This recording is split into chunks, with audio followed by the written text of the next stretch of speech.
And we are live. Terrific. Welcome. Thanks for Thank coming you. on board today. Appreciate the chance, Ben. Yeah. For those who don't know who we have here, we have Jeffrey Ouellet, who is with Appel, Yost, and Z. And Jeff and I actually met at a chamber mixer and struck up a really cool conversation just with the business, the law firm, his own personal journey, some of his very impressive background. So I don't want to toot your own horn yet. So why don't you tell me a little about, yourself and your affiliation with the firm? Sure. I have been a practicing lawyer for 25 years at this point. The last 15 of them in Lancaster County, and the last 6 of which I've been at Appel, Yost, and Z. It's a mid-sized law firm in Lancaster. We've got about 20 attorneys at this point, and I'm the managing partner of the firm. Excellent. So I've really enjoyed Lancaster County is a great place to live. It's a great place to practice law. So I consider myself really fortunate to be part of this community and to get to know other professionals throughout the community like yourself. Yeah, thanks. Well, you kind of glazed over, but you do have a very impressive history, as far as your pedigree. I know, first off, you went to Virginia Tech, so I got family down there. So that was your undergrad, correct? It was. I'm a proud Hokie. I loved my time at Virginia Tech, and I still go back to Blacksburg for football and basketball games pretty much on an annual basis. Yeah, why not? But what is a Hokie? I still don't know that. That's the mystery, right? It's actually was just something that they made up for a cheer in order to get a rhyme. So it's a mythical creature. A lot of people associate it with a turkey, and that's the mascot, but that's not really the case. So Virginia Tech has a very strong core of cadets. Yeah. And part of the whole nickname came through. The Corps only had like 10 minutes in order to eat. So people who watched all the folks from the Corps of Cadets eat, they would just shovel it in. So they called them the Gobblers, and they became the Fighting Gobblers as a result of that. So if you look at the side of Lane Stadium, which is our football stadium, it actually says home of the Fighting Gobblers, and that's kind of the backstory on that. That's great. I've been there and I had a nephew and niece who both went to Virginia Tech, so I've spent some time there, but I didn't know the backstory. That's really cool. But then you went off to Washington and Lee, correct? I did. I went to Washington and Lee, which is in Lexington, Virginia. It shares a campus basically with VMI. They're adjacent to each other, which is about an hour and 20 minutes north of Blacksburg.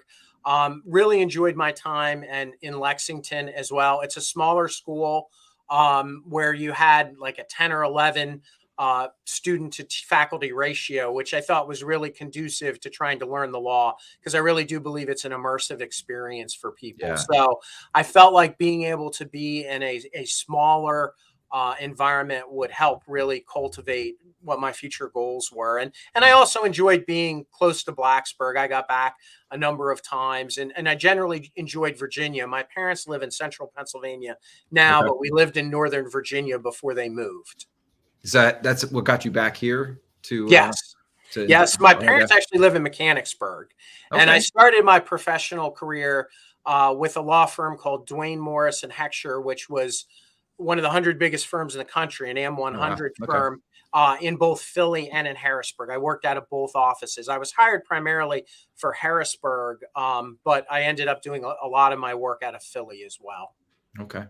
Yeah, I ended up in Lancaster because I chased a girl. So that's how it seems like it worked out well for you. Yeah, so. It did. Yeah, I'm very proud of that fact. So terrific. But reading your profile, one of the cool things because you and I did discuss this, is you actually co-authored 2 books as well, didn't you? I did.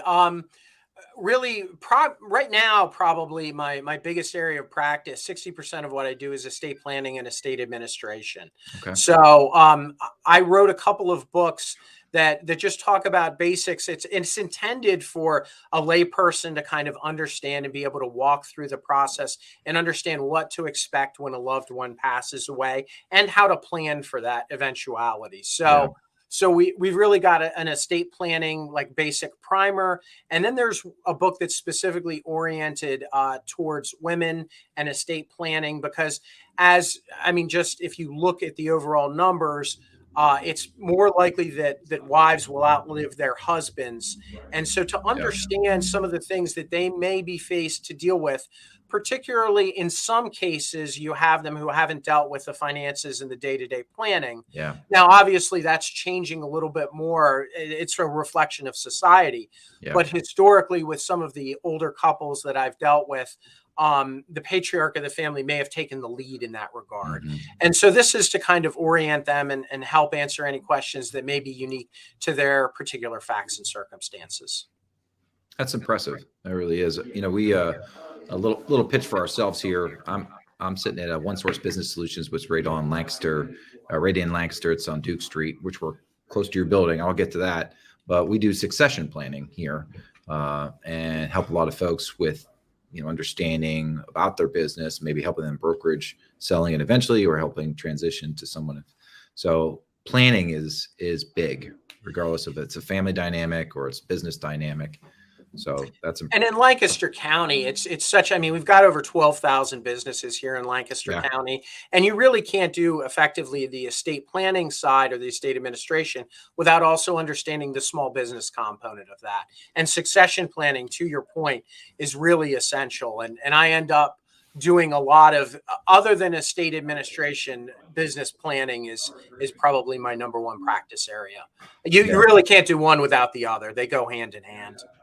Yeah, it's a good feeling too, really. I think the planning in general, just helping folks understanding the journey they need to be on, you know, that kind of stuff, where they're going to need to go. So that's probably a nice kind of good feeling of your business that you do from the day to day as well. It's one of those things. The practice of law can be difficult just because of opposing counsel. Obviously, there can be zealous advocates on both sides. Sometimes the bench. There can be a lot of difficulties associated with going to court and fighting things. But one of the things I really enjoy about my practice is, at the end of the day, people generally feel pretty good once they've gotten their estate planning documents set. It gives them a feeling of comfort. To be able to help people. And when they come in after they've lost a loved one and really say, it's okay, deal with your grief. We can handle all the mechanics of what Pennsylvania law requires. Again, I hope and I think we're adding value. And even on the business succession planning, so many people have put so much sweat equity and blood into building up their own business, and to be able to say, hey, we can help you transition, whether that's to the next generation or to potentially sell and provide resources for the next generation. It's nice because, again, I do think we're in a position where we're fortunate enough in a lot of respects to add value. And sometimes in the law, that can be a difficult proposition. Even if you're successful in litigation, a lot of people may tell you it wasn't the best thing to go through. So, well, obviously there's a lot of jokes for lawyers. So sure, you know, you guys do take a beating. No more than 75% of them are true, though. So don't worry about that. I mean, that's a decent number, right? I mean, 25% in some case, you know, but that kind of leads me, because obviously some of your job helping in the community. I know the firm itself, Appel, Yost and Z, does some really neat community involvement. And I think you and I were talking a little bit about this. What are some of the things you guys are getting involved in? So what we traditionally have done, we always get involved in sponsoring a family for the Boys and Girls Club around the holidays. So that's something that we take pride in. There's a donation that we establish, and we all go forward with that. And then pre-COVID, we did an awful lot. We would pick a service project that we do. And examples of these service projects would be volunteering at the Water Street Mission. Or there was one time where we had a number of folks and we all volunteered and helped at the Wolf Sanctuary, and we stained a deck and did some other random things about that. We've volunteered at the Pet Pantry. So what we really try to do is canvass our employees, find out if there's a particular charity or cause that may galvanize them. And then we just, on a Saturday, get together and volunteer. And obviously, that's changed a little bit with the COVID dynamic, but our hope is once that settles down, we're going to continue to regularly be involved as a firm in some type of charitable or volunteer events. So, and we also, you know, are piggyback on a number of things that already exist in the community, like the Race Against Racism and other things that are already present. And the other thing that I'm really proud of is we've got an awful lot of members of our firm that volunteer their time and effort to be on boards. We have members on the Aaron's Acres board, the Leadership Lancaster board. I've been a past member of the Chamber board, and I'm on the Advocacy Committee. I'm on the Lancaster Law Foundation board, which raises charitable funds in order to help those without access to justice. Yeah. We've really had people, we've had other members of our firm that have been involved in the Community Foundation board. So it's really a litany of volunteer events, and we really try to encourage our lawyers. We're not only here as professionals to add value to the community in that capacity, we also have an obligation to move forward and help make this a better place to live. And if we, as kind of professionals, can share some of our skill sets with nonprofits that are really adding value to the community, that's something we really take great pride in. As you should. I mean, you really, that's, I don't know how you have any time other than to do your day job. I stay pretty busy. That's fair. I can imagine. But it's really great. This is such a wonderful community to be a part of. There's so many good people and so many amazing organizations. I can't believe the response of this community, like to the Extraordinary Give. To be able to raise $14 million in a single day really speaks to what the culture and the fabric of this community is all about. You look at an organization like the Lancaster Chamber, which represents so many businesses effectively and has for years, and has been the small business chamber in the entire U.S. a couple times. To have those type of resources here and to not give back and not contribute would really, in my view, just be completely inappropriate. We all rely on each other in a community of this size, and it's really great to be a part of it. Yeah, I do really take pride in the level that the chamber gets involved with the development of local businesses, small and large, small, medium, large, whatever. And there's a bit of pride I can say with that, because I've been in other areas where other community other chamber involvements, it's been okay, but my experience with the Lancaster Chamber has been hands down the best community involvement. Now I know you guys have grown quite a bit lately, right? Didn't you just do something right here on Duke Street? We did. So in the last couple of years, we've basically doubled in size. We went from 18 to 36. And as part of that, we've kind of renovated our annex building, and it's about 3,600 square feet. We just finished it in December of last year. Shout out to Heck Construction, who did a fantastic job on that. And we're really happy with it. It's got 7 new offices and 7 workspaces as well. And the great thing is, I mean, we've already basically filled it. I think we have 1 empty office, and it wouldn't surprise me in the next couple of days if we had that one filled too. So it's a really interesting time in Lancaster County and in kind of our professional groups, particularly in the legal field, because you see so many of kind of the titans of the legal industry who are at that point in their careers where they're potentially looking to retire. And so there's a lot of kind of uncertainty as things move forward. And I think it is it's a unique time. And I think you're going to see a lot of clients and business transitioned. And so I think that creates obviously some concerns for some firms. And I think it can potentially create some opportunities if you've got a pretty solid vision of your future strategic plan. There you go. I love how you tie it back into plan. Again, that's what you're dealing with the day to day, Absolutely. We have business succession plans just like everyone else. Absolutely. Have to, right? That's great. Absolutely. Absolutely. Yeah.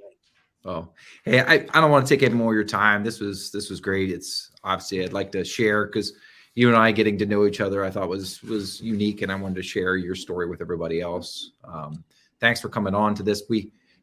This program, or PA Business Spotlight, was sponsored by Smoker & Company, which is a CPA firm here in Lancaster County, with 5 different locations, and but they also own Keystone Credit Services, which is a debt collection company. They have One Source Business Solutions, which is where I'm sitting today. It's a business brokerage and also consulting company. We have other things like Smoker Wealth, Smoker Guard, which is a law firm. We have a property management company. We have a realty company. So kind of a very full service, kind of relationship with all these things. But I'm lucky enough to be able to present these great interviews. And Jeffrey Ouellet. I have to stumble over that. Sorry, each time I do it. I'll just call you Jeff. It's easier. Sounds great. Yeah. Well, Ben, thank you so much for your time. I really appreciate having the opportunity to be on PA Business Spotlight. And thanks to Smoker and Company as well. Great accounting firm, and appreciate all they do for the community. Yeah, thanks. And anyone else who's watching this, if you follow the page, you'll get to see more interviews like this. They're going to be coming on a weekly basis, typically on Tuesdays and Thursdays. And hopefully we'll see you watching some of the new videos. Thanks a lot, everybody. Again, thank you and have a great day.